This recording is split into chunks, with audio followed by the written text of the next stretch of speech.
When you picture Islamic architecture, what pops into your head? Probably grand domes, right? Maybe some incredible, intricate tile work. But what happens when all of that travels thousands of miles deep into the Far East? Well, you get this amazing story of fusion, and that's exactly what we're going to dive into today.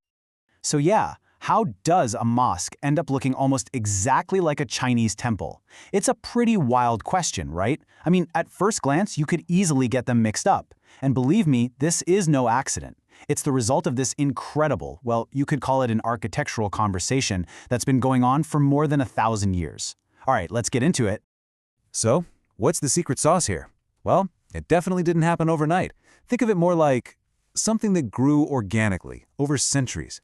It's all about blending the core ideas of Islam with whatever was already there, the local materials, the local building styles, and even the local spiritual vibe of places like China and Southeast Asia.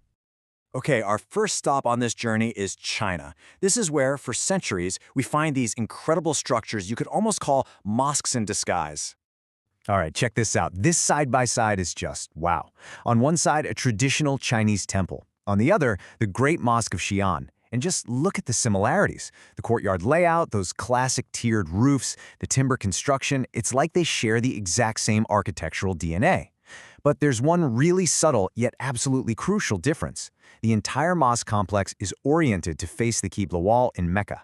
It's genius, really. So the key to understanding this design is a concept called the Sihei Yuan, the courtyard house. This is like the fundamental building block of traditional Chinese architecture.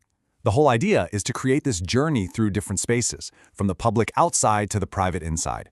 And early mosques just adopted this layout perfectly. It guides you, the worshiper, through these calm, beautiful courtyards until you finally arrive at the main prayer hall. It's such a smart way to adapt an existing form for totally new function. And of course, this style didn't just appear and stay the same. It was always evolving. You can see here it starts way back in the Tang Dynasty, really gets locked in during the Ming, and then something really interesting happens in the Qing Dynasty. You get this split. In the east, they stick with the temple style, but out west, you start seeing more Central Asian influence. Yep, that means the domes and minarets we're more used to seeing. This quote just nails it. The mosque layout follows Chinese temple design with successive east-west facing courtyards. It says it all, right? This isn't just copying. It's a really deep, thoughtful integration. The faith is Islamic, no question. But the language of the building itself, I mean, the pagodas, the ceremonial gates, that's all pure Chinese. Now, this long story of adaptation isn't over. It's still happening today. But the circumstances have changed, and pretty dramatically. A recent government campaign has kicked off a whole new chapter in the transformation of these mosques.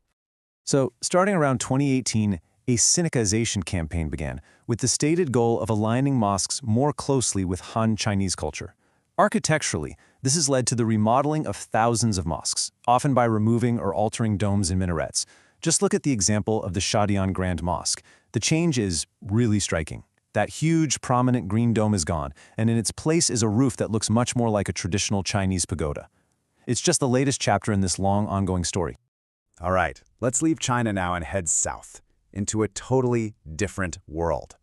Down in Southeast Asia, the story of fusion isn't just about culture. It's also about climate. Welcome to the world of the tropical mosque. Okay, so forget everything you know about heavy stone domes. The #1 defining feature of these early mosques in places like Indonesia and Malaysia is this: a multi-tiered pyramid-shaped roof. And here's the cool part. They didn't invent this for the mosques. They borrowed it straight from the region's existing Hindu-Buddhist temples and other native buildings. And why? Well, it was simply the perfect design for the climate. It sheds all that heavy tropical rain and lets hot air rise and escape. Form following function. And when you put them side by side like this, the connection is just so obvious. Look at them. They both have raised floors to keep things cool, those steep roofs for the rain, and open layouts to let the breeze flow through, all made from timber. The early mosques here weren't just inspired by local buildings. They were local buildings, just perfectly adapted for a new purpose, Islamic worship. Now, just like we saw in China, the styles here didn't stay frozen in time. Fast forward to the modern era, and you get these absolutely stunning buildings, like the Puchar Mosque in Malaysia. The influences here are totally global. You've got a Persian-style dome, a minaret inspired by one in Baghdad. But look at how it just seems to float there on the lake. That open, airy feeling? That connects it right back to that classic Malay sense of place. The sheer variety across the whole region is just incredible. So let's do a quick lightning round tour to see how different this fusion can look. First up, Brunei, where the architecture is just next-level opulent. We're talking majestic, golden domes that crown the mosques, and these aren't just for show. They're meant to be powerful symbols of divine light and royal power, just gleaming in that tropical sun. Okay, now let's head over to the southern Philippines. Here, the fusion is all about the incredible details. This is where Islamic design meets the local art form called Courtyard. We're talking about these complex, flowing wood carvings that get their inspiration from nature. It's a beautiful way to have rich ornamentation that's both deeply local and respectfully iconic. Next, southern Thailand, where we find yet another unique hybrid. You see a mosque like this one, and you recognize the basic shapes, right? A central dome, minarets on the side. But the way it's built, that perfect symmetry, the sharp lines, that delicate craftsmanship, that feels like it's straight out of traditional Thai temple architecture. And for our last stop, let's go to Japan. Now, Islam is a much more recent arrival here, so we see a totally different approach. It's less about fusion and more about adoption. The incredible Tokyo Kami doesn't try to blend with Japanese styles. Instead, it's like a piece of classic Ottoman Istanbul was picked up and perfectly recreated in Tokyo, right down to that huge soaring dome and those gorgeous blue tiles. Okay, so we've seen everything from Chinese temple mosques to tropical timber mosques. What's the big takeaway from all of this? Well, I think it's this. These buildings are so much more than just stone and timber. They're like living stories. They're messages, written in a local architectural language.